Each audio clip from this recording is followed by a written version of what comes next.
Welcome back to the Deep Digger Sports Pod. I'm your host, Drew. My other host, right over there.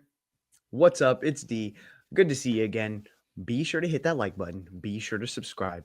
Drop some comments below. Let us know your thoughts because it was a crazy action packed NFL weekend, baby. And we are starting in New York with the Giants, who are banging on trash cans during press conferences.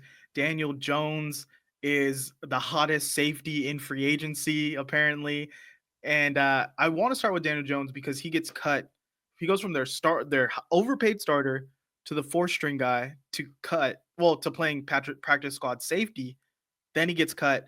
Apparently, there's a lot of teams that are interested in signing him, and he's already marked the Las Vegas Raiders off his list, stating he wants to play for a contender. I think this is kind of surprising because I think he could play for the Raiders like this season. Like next week, he could suit up for the Raiders. But realistically, the Raiders aren't good. They don't have a lot of pieces to them. They don't. It's not a place where you're going to go and thrive realistically. Yeah, you'll get a contract, and yeah, you'll probably get maybe. I don't see them signing him to a long-term deal. I don't see any team signing him to a long-term deal realistically. So if I were Daniel Jones, I would also want to go to a playoff contender because, hey, then I'd be, if I got in the game, I'm playing meaningful football and I could turn my entire perception around. Yeah, but you got to think like, when's the next opportunity you're going to be on the field? Yeah, it's a bad situation, but at least you get to showcase a little bit of your skill. Maybe another But team sees you and likes you. then it's the Mitch Trubisky Buffalo thing where you're out of sight, out of mind. And they're like, hey, I remember Daniel Jones. Let's go ahead and sign him for a 3-year whatever deal. And it was a lot of money. Well, we're gonna be on the lookout for where he goes. Apparently, he wants to go to a playoff contender. Maybe he'll win a ring. Maybe we see Daniel Jones win a ring this year on the bench.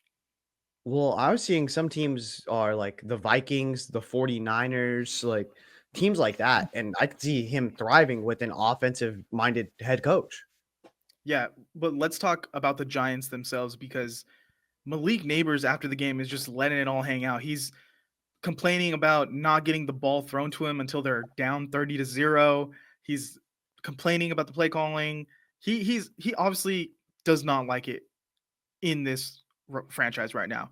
And Dable is struggling. Like I don't see Dable surviving this much longer.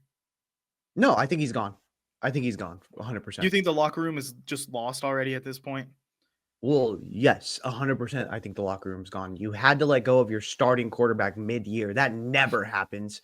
Your star wide receiver is basically saying, "Hey, like, that kid where he's like, players, it's not on you, it's on the coaches." That was him in that press conference. Like, hey, I don't know, it's on Dabes. Go ahead and talk to Dabes. I don't know why we're not getting me involved. It wasn't the quarterback we see without our quarterback, we still have the same result. So it wasn't the quarterback. And people were like, okay, well then who is it? He's like, I don't know. You have to talk to Dabes. And And then it's like, and then the video where Dable is trying to do a post game press conference, or he's doing a press conference, and you hear banging in the background, and apparently it was Darius Slayton having to be physically restrained because Daniel Jones, like his buddy, got cut. yeah. So I think all signs are pointing to Dable being out, and I'm not surprised. I think like something has to change in this organization. They're going to have to completely rebuild this thing. They're going to take it down to the studs and rebuild it. And then I think you have to fire Joe Shane because Oh yeah, 100%. clip that keeps going viral right now, which when I saw it when it first came out, I was like, wow, this is insane. Where he is talking to the owner about Saquon, and he's like, "Yeah, Philly's out; they don't want him." Basically, the whole Hard Knocks is Joe Shane being like, "Nobody wants to pay Saquon," and he's like very smug about it, and he clearly doesn't want Saquon on this roster. Well, he got what he wanted, and Saquon looks like an MVP candidate right now. Yeah, I mean, obviously, this guy isn't locked in. He doesn't have his pulse on what other GMs are thinking throughout the league. Like, so yeah, he's incompetent. You're gonna have to let him go. You're gonna have to let Dable go, and you're just gonna have to rebuild because this locker room right now is just in such disarray. And on top of that, the guy that you had at your number 2 quarterback, you're not gonna go ahead and play him. You're gonna go ahead and start the number 3 quarterback, Tommy DeVito, over Drew Lock, who you had at your number 1, your number 2 as your backup the entire year, and he's pissed. So I think the team understands now this isn't about winning. This is about just like headlines and all right, fuck it. Like this year's done. Yeah, I think you definitely could have sold the roster that, hey, we're still competitive. Drew Lock's a younger guy. Like, let's see what he has. And now you go to Tommy DeVito, and the whole team knew we're selling this season. Drew Lock knew it, and I think Drew Lock has to be. He's rightfully pissed because he could have went anywhere else and been a backup, and he comes here thinking, okay, well, if Daniel Jones goes down, I'm gonna get a start, and he just gets thrown aside. Yeah, 100%. I'd be like, all right, you know what? You're letting go of Daniel Jones, let go of me too. Like, this is ridiculous, Yeah, dude. Because at what point, like, promises were made to Drew Lock when that's why he signed there. You know what I mean? So I don't get the whole, all right, let's start Tommy DeVito. Let's try to, have lightning strike twice because we had it happen last year. It's not going to happen. You knew that you had a whole training camp. You had all these practices. You did not move Tommy DeVito up to the number 2 quarterback. You had Drew Lock there. You should have just rolled with Drew Lock, and the whole team could see that Drew Lock was the better quarterback. and I think the Drew Lock thing is getting kind of downplayed in all this. Well, at least not getting enough airtime because what does that say to free agents that could potentially be coming here in the future or refuse to come here in the future because they're like, well, how do I know you're not just going to shut us down halfway through the season and then I'm sitting on the bench when you promised me I'm going to get run? Yeah, I think it's just a whole shit show of a situation that's going on in New York, and honestly, like, just something that it starts from the top down, and I don't know how they're gonna end up. I don't know how they're gonna finish the season realistically, because you have a guy in Malik Nabers who is very vocal. You have a guy in Kayvon Thibodeau who's also pretty vocal. I'm surprised we haven't heard anything from him. He's just kind of, riding the wave. He's just there along for the ride at this point. But I want to talk about Saquon a little more. They blow out the Rams. He looks amazing. In the bigger picture, is he do you think he could win the MVP this year? Because there's not a lot of quarterbacks really consistently showing out, and he's putting up crazy numbers right now. Like, who are the top MVP candidates if it's not Saquon? Well, one is Lamar Jackson. He's got to be in it. I think two, Jared Goff. And then from there, it's like, okay, kind of get your pick of the litter. It's like, who else is going to step up and make this case? I don't know. I'd have to look it up right now because off the top of my head, that's a good question. I can't really think of it. If Joe Burrow was winning games, I'd be like, maybe Joe Burrow, Jamar Chase putting up numbers. I don't, off the top of my head, I couldn't tell you who has consistently been putting up great numbers other than like a Derrick Henry and a Saquon Barkley. And you would think in a year where Mahomes isn't putting up crazy numbers, Lamar has looked inconsistent in some games, and Joe Burrow's just completely almost out of the playoff race at this point. You would think Josh Allen would be stepping up and really leading this MVP charge. Well, according to these What are are the the odds as of the 21st, which was before this week. Josh Allen is number one with plus 150 odds. Then it's Lamar Jackson with plus 250. Saquon Barkley at number 3 at plus 475. And then at number 4, Jared Goff at plus 700. I think it's crazy that Jared Goff isn't at least two. Like Jared Goff, they're blowing teams out of the water. And yeah, you could say it's the team more than him, but he's still putting up good numbers and he's there. He's the quarterback on the best team in the league right now. I don't think it should be Josh Allen, if I'm going to be honest. I don't think that he's an MVP caliber quarterback this season. I'd put Lamar ahead of him, and I'd put Saquon Barkley ahead of him. Are we ever even going to see a running back win MVP again? Because if McCaffrey didn't do it, then are they really going to give it to Saquon? Saquon already has 1,000 yards on the season. We could see another 2,000-yard running back. If that's the case, I think you have to give it to Saquon. And the Eagles keep winning. But it feels like they just take who is doing the best, like either a wide receiver or running back who's having a dominant year, and they're like, well, here's offensive player of the year. Like, wouldn't the MVP also win offensive player of the year? It's kind of like, it feels like a consolation prize. Yeah, I think they need to start just making it like the quarterback of the year, and then the offensive MVP is a non-quarterback. Yeah, like make it two MVP awards. quarterback MVP, offensive MVP, which is like skill players. Yeah, I mean, I'm still pretty shocked that as of this past Thursday, Josh Allen was number 1. That's kind of ridiculous. We'll see. But hey, Lamar always has he makes enough big plays and puts up enough numbers to put his name in the ring.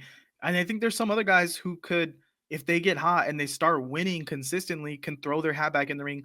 I mean, Jordan Love, maybe Baker Mayfield. He puts up, if he could put up big numbers throwing the ball. I think this MVP race is wide open in the quarterback lane because we haven't seen really consistent quarterback play from a lot of these guys. yeah, and if we're going to be honest, the storylines haven't been set. I think that's something we're going to start to see ramping up throughout the rest of these maybe next 3 weeks. Is there are going to be storylines set in that, like, okay, this is the MVP because of X, Y, and Z. And I think that we haven't really started to see that yet. I think that this year it is kind of up for grabs. And once someone has like lightning in a bottle, I think we're going to start to see that, really start to boost up the odds. All right, well, let's move on to someone potentially in the future an MVP candidate because Bryce Young is balling. Bryce Young, his all 22 looks insane. They took the Chiefs to overtime, right? Yeah. Yeah, 30-27. Bryce making crazy throws.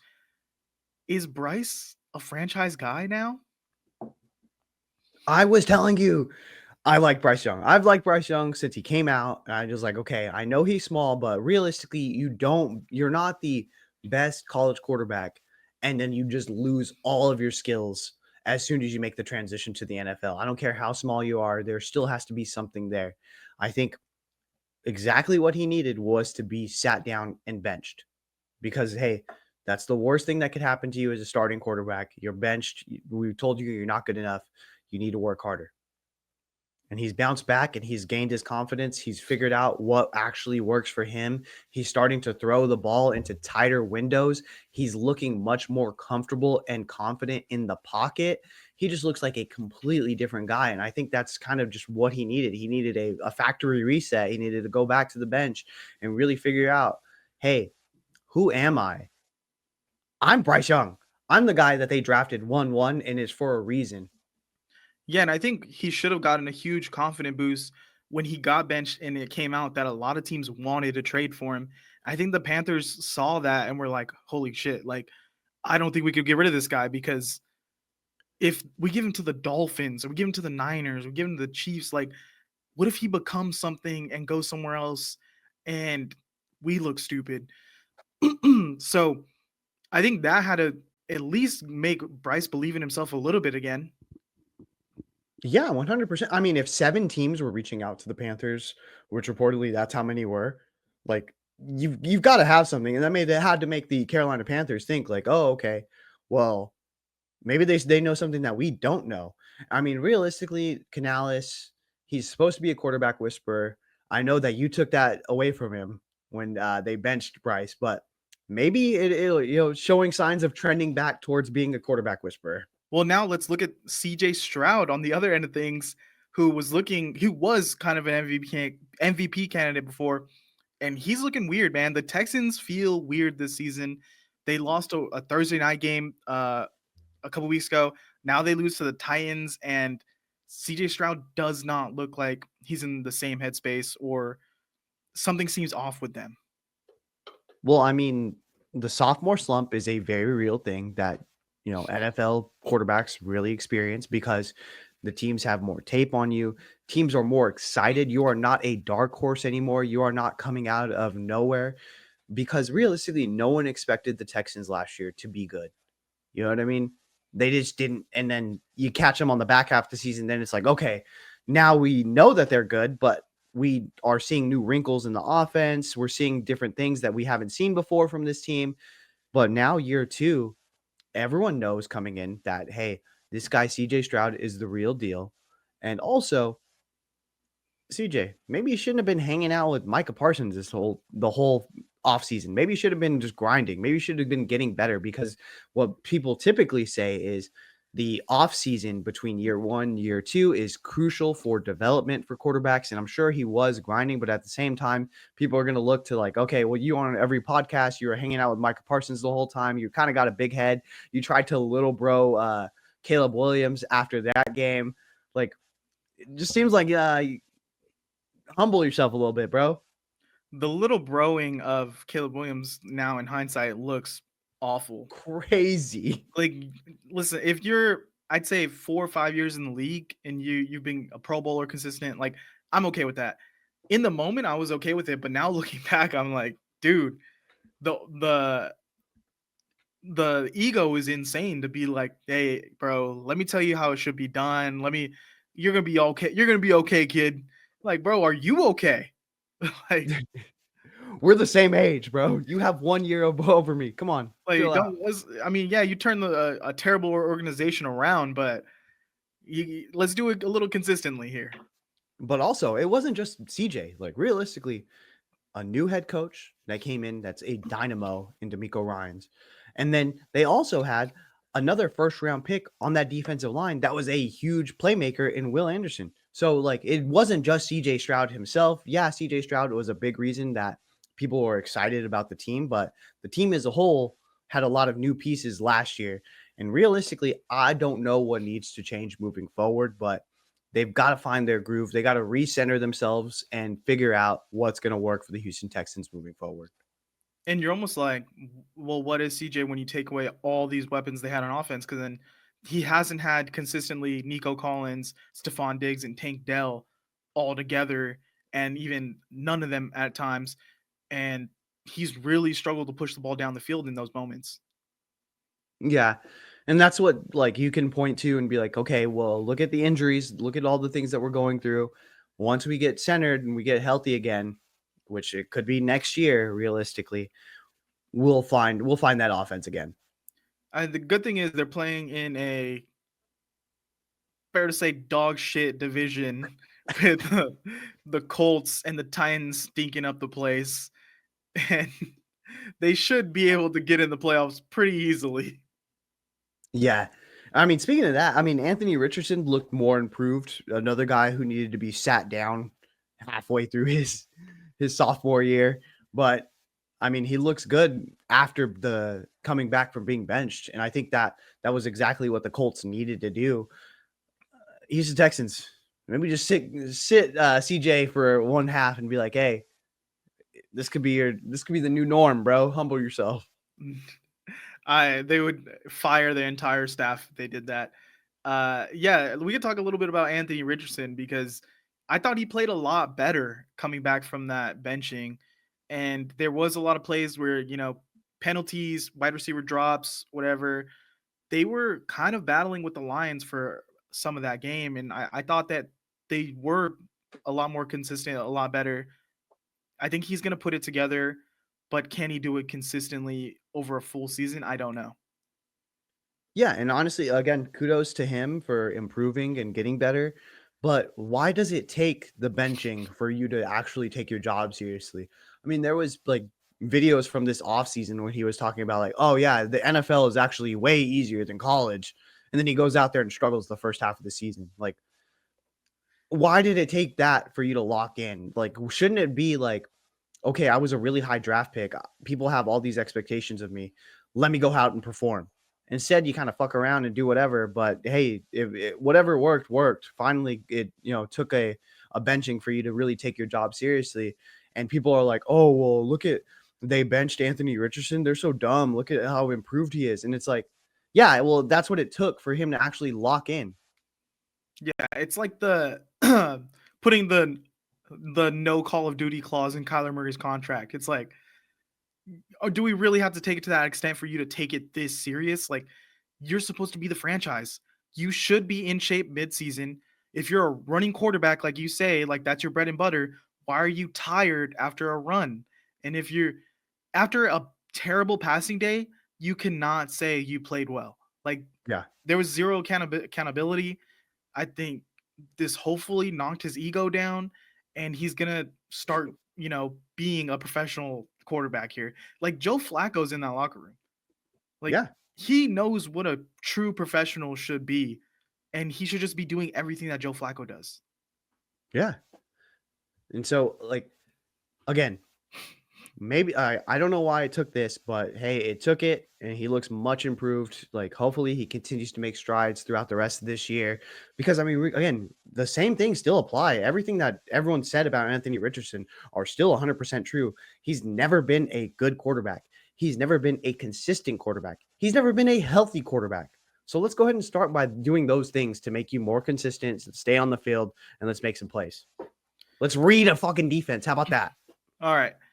I'm going to say some crazy stuff here for the next 10 seconds because Okay. I was so not on the Bo Nix train when he was drafted. I'm like, yeah, his ceiling is average quarterback.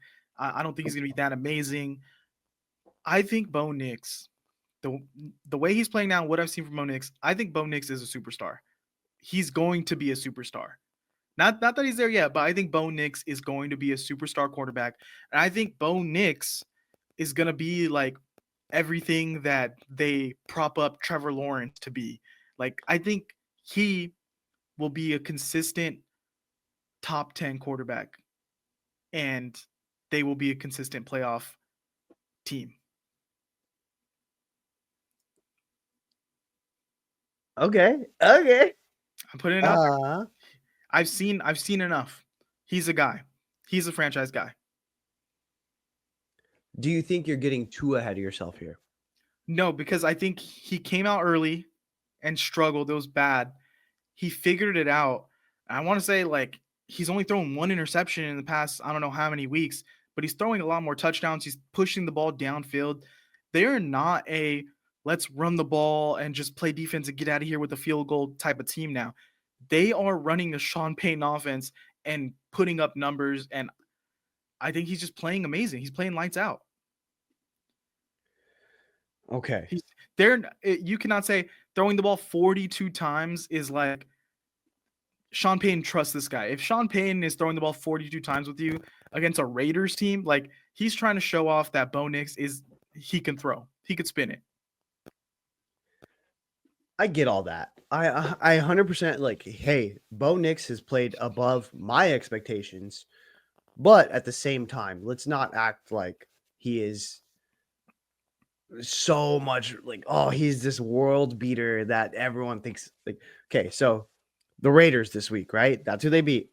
They beat the Falcons. Surprising. They put up a really good showing against the Chiefs. They should They have won got their that game. shit. They got their shit kicked in by the Ravens. They beat the Panthers. They beat the Saints. They lost to the Chargers. They beat the Raiders again. They beat the dog shit Jets. They beat the Buccaneers who were struggling.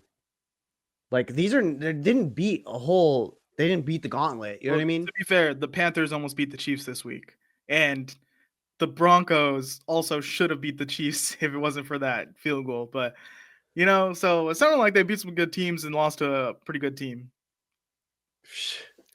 I'm just saying they haven't played the stiffest competition. They haven't played the best defenses in the league. Like, let's just go ahead and pump the brakes. Like, hey, I'm all for it. I think that Bo Nix is doing really well, but I think he's doing just above a couple notches above what people are expecting. He's an old college quarterback, had a lot of game to him, played a ton of football in college, made the transition to the NFL, has a really, really good head coach in Sean Payton. And right now he's just playing mistake-free football. That's all you need from him. And he's looked good. He showed flashes, but I think let's go ahead and calm it down. I don't think that he's going to be because I don't think he's going to be a superstar. I'm not coming down because, all right, let's do this really quick because I have another crazy thing I'm going to say. Quarterback redraft of these first-round rookie quarterbacks right now, how would you draft them in order? So mine's going to be wild. I'm going to go Jaden Daniels, number 1. Okay. I'm going Bo Nix, number 2. I'm going Drake May, number 3. Caleb Williams, number 4. And that's where I'm kind of putting that right. And then what is it, Michael Penix? Yeah. That's my redraft. If I'm redrafting quarterbacks from this past draft, Jaden Daniels, Bo Nix, Drake May, and then Caleb Williams. Just from what I've seen on the field. I'm okay with drafting Drake May above Caleb Williams, if I'm going to be completely honest. But I don't think both Drake May and Bo Nix go above Caleb Williams. Why? I think Drake May is better than Bo Nix. I think that Drake May ultimately has more tools than Bo Nix. I think that Caleb Williams has more tools than Bo Nix. I just don't. There's a ceiling to what Bo Nix can be, and I think that he's kind of in a really good spot because Sean Payton is a good offensive mind. I don't think that if you take Bo Nix and move him to other places in the league, that he sees this type of thriving. Like, I don't think that he has that type of play. I don't think it travels. Bo Nix, you have a preconceived notion of Bo Nix ceiling because Bo Nix ceiling is blowing out the Falcons. Bo Nix ceiling is basically putting the team in position to beat the Kansas City Chiefs. Bo Nix his ceiling is throwing touchdowns and not throwing interceptions. I think Bo Nix has shown more on the field than Caleb Williams, and I would feel comfortable taking Bo Nix and Drake May and Jane Daniels over Caleb Williams right now. I think what you have to also remember with the Caleb Williams factor is that he did have an incompetent offensive coordinator. Like, that has to be in effect at some point. Like, we have to, I know we're going to ding him for like, okay, what he's done, but ultimately he didn't play well because he didn't have good coaching around him. And I think that once they end up making the change at head coach and getting an offensive guy in there, I think we're going to see like what he's actually made of. And how many people went to Caleb Williams' birthday party? That's going to be the deciding factor. Danny's teammates. But also, you got to think like a lot of people didn't like Bo Nix. Well, I mean, all those people graduated, and he got a fresh 4 years with some new people. So yeah, true. All right, last team we want to talk about here is the sad 49ers. Is this season over? Do they have a chance still? Because half the team was out with injuries this last week, and they got blown out by the Packers. It's not looking too great for them. Apparently, Purdy's healthy all of a sudden now. CMC's there, Debo's there. Dre Greenlaw is supposedly opening his practice window. I know they're one game back on the division, but they got a tough schedule moving forward. Like, can they get in the playoffs still? I don't know. I just think it's weird that now all of a sudden, the day after the game, Kyle Shanahan's like, "Oh yeah, Brock Purdy throwing 100%, no pain." What are we doing? Like, is Shanahan tanking or what the heck? Is it just because, hey, you know what, the offensive line was banged up, we didn't want to put Brock in that position, so? But at the same time, like, you got to give your team the best chance to win. I don't get the decision on that. If he's 100% healthy today on Monday, he should have been ready to go on Sunday. Yeah, and I think they knew going into this game they were going to lose. Like, they sat everyone, and Debo looked terrible. He's getting a brunt of the criticism this week. And I think Kyle needs to regroup and figure out what his offense even is anymore, because he doesn't spread the ball through everyone. It seems like he has a game plan, and it's like, well, we're going to use this one person today. And he Yeah. doesn't use Kittle until Kittle's like the last option. When Kittle is probably the best tight end in the league, and you just don't use him consistently in the pass game until you're desperate. I don't know what Kyle thinks. Like, I think he definitely needs to have his ego checked a little bit, where he's like, oh, well, I'm just gonna, do this and we'll score. And it doesn't work. He's getting out coached. That's at the end of the day. Yeah, 100% he is. And I think that you're seeing some discourse online that, like, okay, well, Kyle Shanahan should be on the hot seat. I don't think that, but I also think like he deserves to be criticized. I think that people should hold him to the fire and be like, hey, you need to answer for these things, because like what we're seeing right now is a team that is just, underwhelming and underachieving. So what can you do to fix it, Kyle? And I think right now, like, Kyle needs to really dig into the leaders of his locker room and be like, hey, I need more from you guys. Debo, you cannot get into Jake Moody's face and the long snapper's face and say that they need to lock in. and then turn around and drop passes and not do shit on the field. Like, what are we doing here? I think that I don't want to say the season's done because they're so close to being in contention, but it feels like it's so far away at the same time. I think the season might be done. I mean, I feel pretty content with them punting on this season and being like, well, let's regroup. This honestly kind of works out where you can pay Brock a smaller contract potentially, get another receiver in here to help out, spread the talent on there. They need to I feel like even John Lynch and Kyle both need to regroup and figure out what's their identity going to be, what's the scheme, what's everything that they're going to be working towards. Because the patchwork D line, other than Bosa, is not working. Invest in a invest in a pass rusher opposite Bosa. That's where we're at our best. The secondary, we have a lot of young guys. Like they're going to pick it up, but stop doing this. Oh, let's try to pick up 10 veterans and see who hits. Like just invest in some guys who you know are going to work, and the offensive line is awful. They need Oh, to it's so bad. draft someone or something. Like, yeah, they have a lot of money in this, like certain skill positions and everything, but they need to, redistribute into some other areas.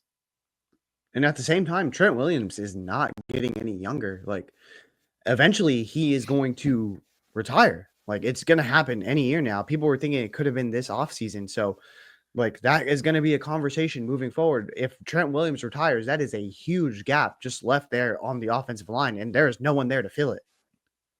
Yeah, the Niners' remaining schedule, they have the Bills, Bears, Rams, Dolphins, Lions, Cardinals. I don't know how many of these games they win. I think they could beat the Bears, Rams, Dolphins could be a toss up for me, and then Cardinals is a toss up. So I would say Bills, Lions, that's 2 losses right off the bat. Is that enough to win them the division? Maybe. Was that 4 I don't more think wins? so. I 9 mean, and 8? this team has already lost to every team in the division. So it's like Yeah, you you're really can't playing from behind. You've put yourself in a huge hole. you can't chalk up, "Oh, yeah, Rams, they'll beat them, Cardinals, they'll beat them," because they've already lost to these teams. And Hmm. I mean, the Bears are a weird team too, where, like, they can sneak a win here and there. Like, I think they have a win on their season left, and it's like, is it gonna be the Niners week, you know? Yeah. I mean, they beat the Niners last year with Justin Fields. Yeah, so and Dolphins, they 1 week they're hot, 1 week they're not. I don't know what to expect from them. Bills should beat this Niners team, especially right now. It's it feels like they've been like, "Oh, well, we're fine. We're gonna win enough games at the end to make it to the dance." Feels like there's, everyone got dates to the dance and sitting alone in the car right now. Yeah. I just don't know offensively how you're going to patchwork this offensive line to make sure that they're protecting Brock Purdy. And if they even want to like protect Brock Purdy, if they just want to sit him the rest of the year, which I don't know. It's just weird that all of a sudden he's okay to throw.